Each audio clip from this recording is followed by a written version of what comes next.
Bom, gente, estou aqui de novo aqui no escritório do Gabriel Jota, aqui em Nova Iguaçu, que ele está me dando uma força. Vou apresentar aqui o grande Gabriel. E vamos começar a live aqui com o professor Rafael sobre a aposentadoria da pessoa com deficiência. Vamos ver se vai dar tudo certo. Vou chamar aqui o Rafael, vamos ver. Acho que agora com o fone vai dar certo. Vamos lá, aguardar um pouquinho.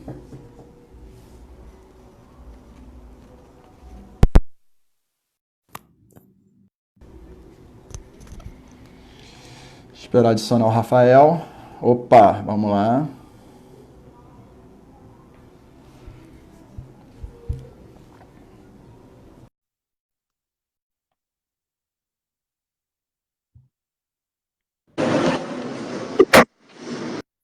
E aí, gente? Opa, Rafael. Opa, Rafael.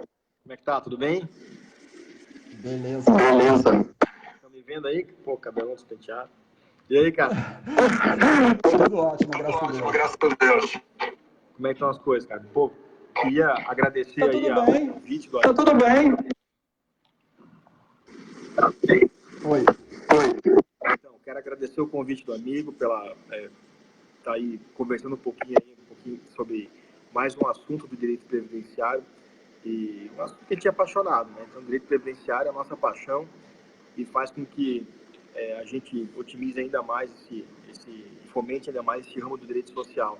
Então, eu estou aqui no intervalo da faculdade, estou falando diretamente aqui da Univale, em Itajaí, Santa Catarina, e o tempo hoje, essa pouco aí é grande. Eu tenho 15 minutos para conversar, porque daqui a pouco eu tenho que começar a aula aqui de novo. Mas vamos 15, 20 minutinhos. Mas, então é um prazer estar aqui contigo, cara. Irmãozaço nosso aí, sempre ajuda a gente em tudo. Então, as suas lives aí, como a do Anderson, são um sucesso, na verdade. Vocês dois são dois mitos aí do Facebook, né? Eu sei, pô, só tenho a agradecer aí a oportunidade de vocês. Um grande abraço aí o Anderson também, que tá vendo a gente aí, enfim, né?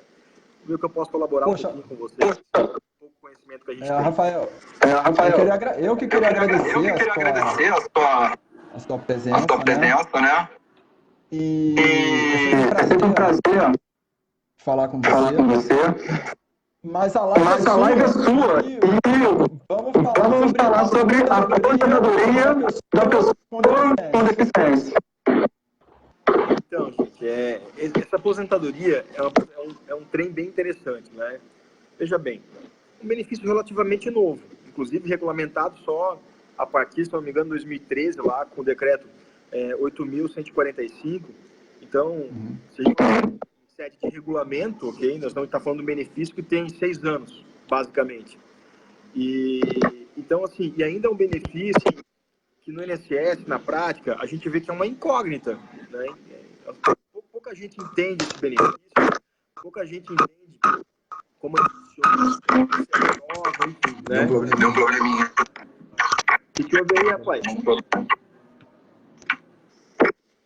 Acho que foi o áudio. Vamos lá. Tá ouvindo eu? Ou está me ouvindo? Beleza. Então, gente, é um benefício relativamente novo, né? É um benefício que tem pouco tempo. Ó, a Marisa está dando eco, né? Gente, a minha qualificação em técnico de informática é 0%. Eu não faço a menor ideia como é que se dão essas coisas aí. Mas, enfim, vamos falando aí, né? Veja bem, essa aposentadoria por deficiente, ela vem, na verdade, para realizar o parágrafo 1º do artigo 201 da Constituição. Então, o artigo 201, parágrafo 1º da Constituição, traz basicamente os únicos dois requisitos que a gente tem, as únicas duas situações em ter requisitos diferenciados para a concessão de aposentadoria.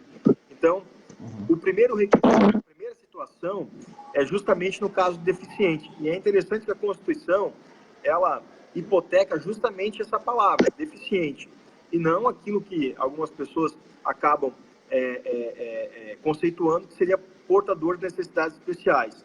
Então, o texto constitucional, quanto a própria lei, quanto o próprio regulamento, nos trazem a terminologia deficiente. Okay? E isso é muito importante. Por quê?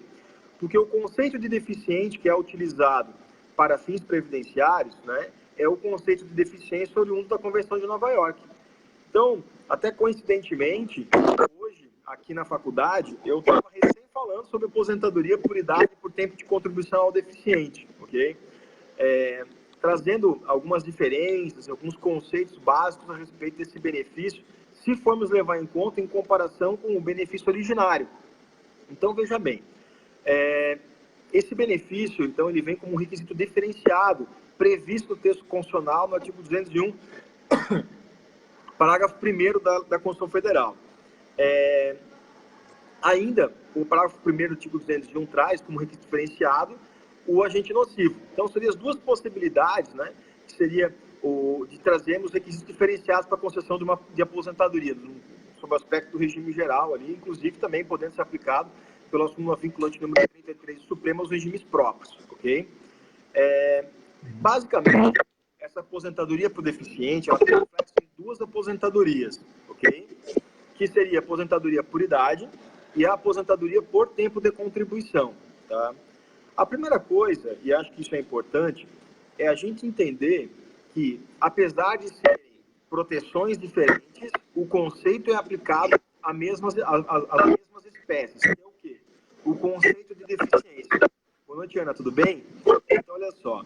O conceito de deficiência é o mesmo que é aplicado no BPC, aplicável aos benefícios previdenciários.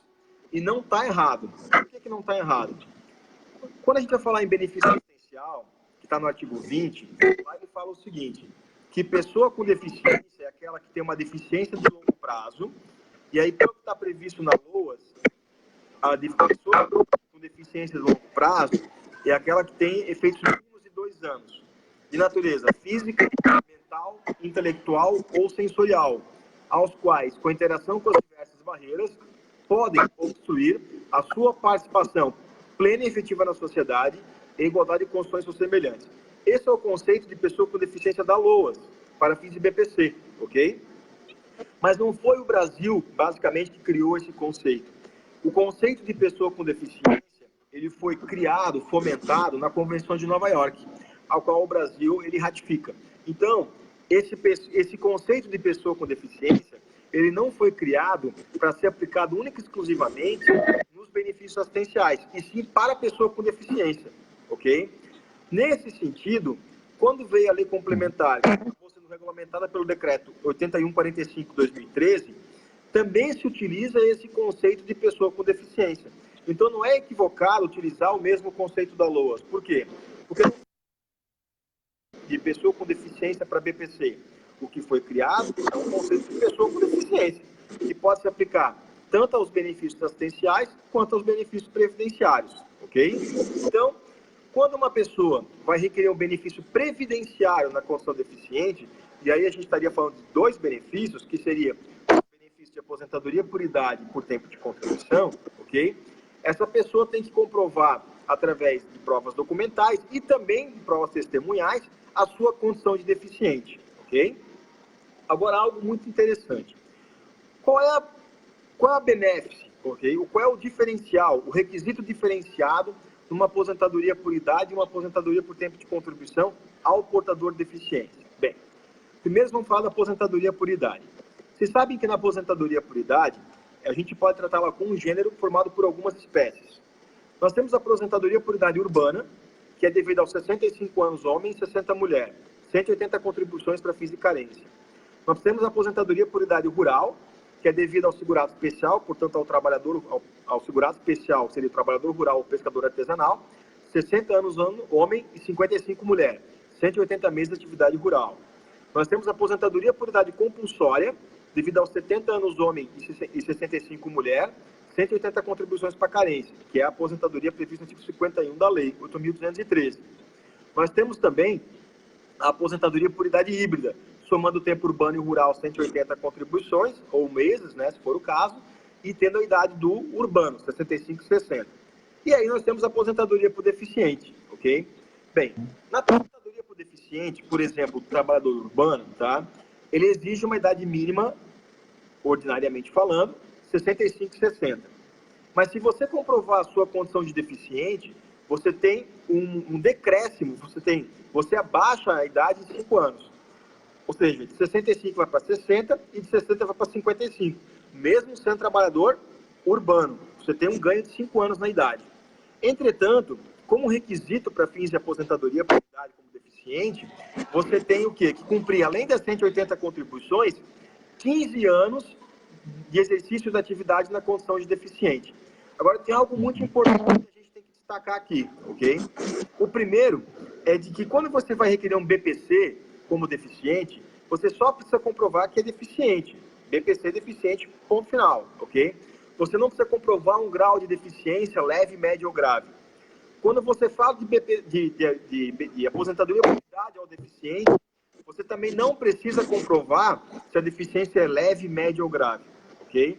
Entretanto, quando a gente vai falar de aposentadoria ao deficiente por tempo de contribuição ao deficiente, aí é feita uma classificação de deficiência leve, média ou grave, ok? Por quê? Porque de acordo com essa classificação, você vai ter um redutor no tempo de contribuição. E aí, só deixando claro que seria o caso de aposentadoria por tempo de contribuição, ok? Então, o primeiro viés positivo, se a gente pode tratar desse jeito, uma aposentadoria por idade ao deficiente, é quando nós temos uma redução da idade, de 5 anos no caso de homem e 5 anos no caso de mulher. De 65 bate para 60 e de 60 bate para 55, ok? Mas deve-se comprovar a deficiência por no mínimo 15 anos. E 180 contribuições para fins de carência. Não necessariamente os 15 anos devem estar dentro das 180 contribuições. Elas podem ocorrer em momentos distintos, ok? Porque são dois conceitos diferentes. Já na aposentadoria por tempo de contribuição, que você também vai ter que comprovar 15 anos no mínimo de deficiência, ok? Você tem um redutor. Nesse redutor, ele é bem interessante, porque, veja bem, o homem se aposenta por tempo de contribuição de forma integral com 35 anos, ok? E a mulher se aposenta com 30. Agora, se você comprovar, no caso do homem, por exemplo, uma deficiência de grau leve, ok? Os 35 baixa para 33. Olha que interessante, tá? Sendo que, na aposentadoria por tempo de contribuição ao deficiente, nós não temos, ok? Aplicação do fator previdenciário. Então, olha que interessante. Se você for um deficiente de grau leve, ou o cliente, né, o segurado, for um deficiente de grau leve, baixa 2 anos e, além disso, o fator previdenciário só entraria no cálculo se fosse para beneficiar no caso, o valor do benefício, tá? Agora, a grande questão e a grande problemática que a gente vê é o quê? É o conceito disso e a prova e como é avaliado isso pela perícia, ok? Então, se confunde muito na forma de auferição de deficiência para esses benefícios. Algumas pessoas defendem, inclusive entendo eu de forma equivocada, que é analisado sob o viés da incapacidade laboral. Está errado. A análise desse benefício tem que ser baseada com base no INFBRA, que é o Índice de Funcionabilidade, ok? Então, tanto é que quando você vai fazer uma perícia médica lá no INSS, eles utilizam como se fosse um checklist, onde é feito várias perguntas e verificadas as funcionabilidades, tanto do corpo quanto sociais, sobre o aspecto das barreiras. E é importante a gente deixar consignado aqui de que a avaliação feita para fins de deficiência é sobre 2 aspectos. Um deles é o aspecto médico, que é avaliado a estrutura corporal e mental, porque a deficiência ela tem que ser ou física, ou mental, ou intelectual, ou sensorial. E o segundo, sobre o aspecto social. Como o Anderson está falando, biopsicossocial, que é algo relacionado ali ao INFPRA, ok? Agora, a grande dificuldade que nós vemos nesse benefício é o quê? É a prova. Então, como a gente prova a condição de deficiência, entendeu? Então, esse é o X da questão. E essa é a pergunta de 1 milhão, né? E a resposta, talvez, de 2, que é o quê? Qual é a prova que a gente tem que fazer? Então, nós temos vários documentos que podem ser apontados como prova. Nós temos atestados médicos, nós temos prontuários. O prontuário médico é uma ferramenta extremamente importante para fixar o início da deficiência. Por quê? Porque isso é importante para comprovar o tempo mínimo, ok? Então, isso acaba sendo um instrumento muito interessante e muito importante. Tá legal? E aí, o que vocês acham desse benefício? Vou te entrevistar, Anderson. Vou entrevistar o Rodrigo. Os dois, ok? Porque o Anderson está ouvindo a gente aí que eu estou vendo. Está vendo a gente que está vendo, tá? O que vocês acham da aposentadoria por deficiente para incluí-los no rol? Vou botar vocês no mato, velho, entendeu? Olha só. O que vocês acham? Gente, era para eu ser o entrevistado, ó. Vou botar aí no entrevistador. Tá bom, vai lá. O que vocês acham, tá? De incluir, aliás, vou melhorar. qual é a perspectiva do benefício de aposentadoria por idade ao deficiente, por tempo de contribuição ao deficiente, sobre o aspecto da reforma previdenciária? E aí? A verdade é assim, o que eu tenho visto da reforma previdenciária com a aposentadoria por deficiência está muito além do que é hoje atualmente. Para você ter uma noção, porque o meu hoje está muito ruim. Tô ouvindo. Mas assim, beleza. Simplesmente, a aposentadoria da pessoa deficiente é um progresso, né? Deixa eu ver se o telefone melhora. Ótimo. Então, vamos lá. O que acontece? Normalmente, a aposentadoria da deficiência da minha tia, né? E na hora que ela fez uma situação de aposentadoria e aí ela falou comigo, né? Ela falou, você tem no caso dela, que ela tinha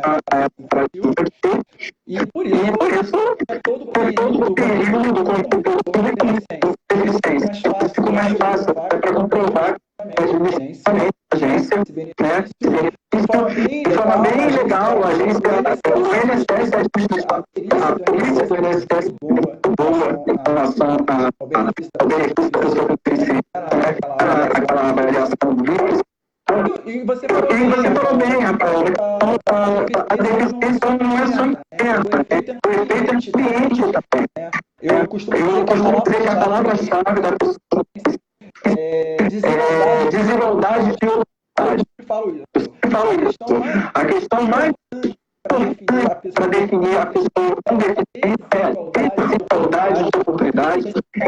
Caso a lei confere, até em razão da democracia, né, a oportunidade de compensar essa situação de desigualdade para chegar a uma situação de igualdade a lei normal, material, né? Toda a igualdade. Mas assim, eu acho que é importante que eu consegui com essa aposentadoria popular muito rápido e eficiente. Impressionado, você tem noção? E ela já tinha carta de concessão muito rápido, até porque era recente. Entendeu? Mas assim, Rafael, você conseguiu praticamente fazer uma aula de aposentadoria da pessoa em 15 minutos. Eu acho que é impossível. Imagina, cara. Assim, ó, essa aposentadoria por deficiente é algo bem bacana, tá? E assim, ó, existem algumas nuances e isso é importante a gente deixar esclarecido aqui. Então, ao invés do nosso tempo ser muito pouco, a gente tenta trazer o máximo de informação possível, talvez de uma forma mais didática possível também, é a possibilidade de fazer conversões de períodos para deficiência, de deficiência para deficiência, inclusive para tempo comum, ok? Então, se vocês forem analisar, se eu não me engano, é o artigo 70 e, eu acho, estou chutando, tá? Da lei do decreto 3.048, traz a tabela de conversão. E aí a gente tem percentuais de conversão de tempo exercido como pessoa com deficiência para deficiência, porque você pode ter agravamento de deficiência. Então, uma pessoa pode ter uma deficiência ocular grau leve, por exemplo, oftalmológico, grau leve, mudou para médio e foi para grave. E isso você tem fatores de conversão. Funciona como se fosse aposentadoria especial, de mudar de 15, 20 ou 25. Então, de acordo com o grau de deficiência, você vai alterando também, ok? E tem ainda, inclusive, né, a conversão para tempo comum. Eu vi uma pergunta ali, muito rapidamente, aqui no nosso chatzinho ali, de uma pessoa que perguntou se uma pessoa se aposentou com 35 anos de contribuição, mas não pediu aposentadoria por deficiente. Se ela pode utilizar? Sim, ela pode. E é interessante essa pergunta, por quê? Porque na aposentadoria por deficiente, não tem a incidência do fator previdenciário. Dentro do prazo de decadência, então, é possível você fazer o pedido de revisão para alterar isso aí. Ok, gente? Pô, Rafael, eu agradeço. O meu tempo aqui está acabando. Eu quero agradecer mais uma vez, tá? E quero fazer um convite especial para todos vocês, o congresso organizado aí por Vossas Excelências no Rio de Janeiro, é o Congresso DS, que a gente vai estar lá enrolando um pouco a turma, né? Vamos lá palestrar um pouquinho, vamos lá rever os amigos, falar, enfim. A gente vai tentar fazer o nosso melhor. Então, agradeço o convite de vocês para o evento também. Eu tenho certeza que vai ser um evento fantástico. O evento aí capitaneado por vocês, pelo professor Fábio, que está sendo feito com muito carinho para todos vocês. Quero deixar registrado também aí um grande beijo, um grande abraço para minha esposa que estava acompanhando a gente aí, a polícia. Então, um grande beijo aí para ela também. O amor da minha vida, que faz tudo porque a gente realmente também tenha sucesso juntos, ok? Pessoal, um grande beijo, um grande abraço para vocês. Fiquem com Deus. Anderson, um grande abraço para você também. E até a próxima, gente. Valeu! Valeu, Rafa. Um abraço, cara. Até logo.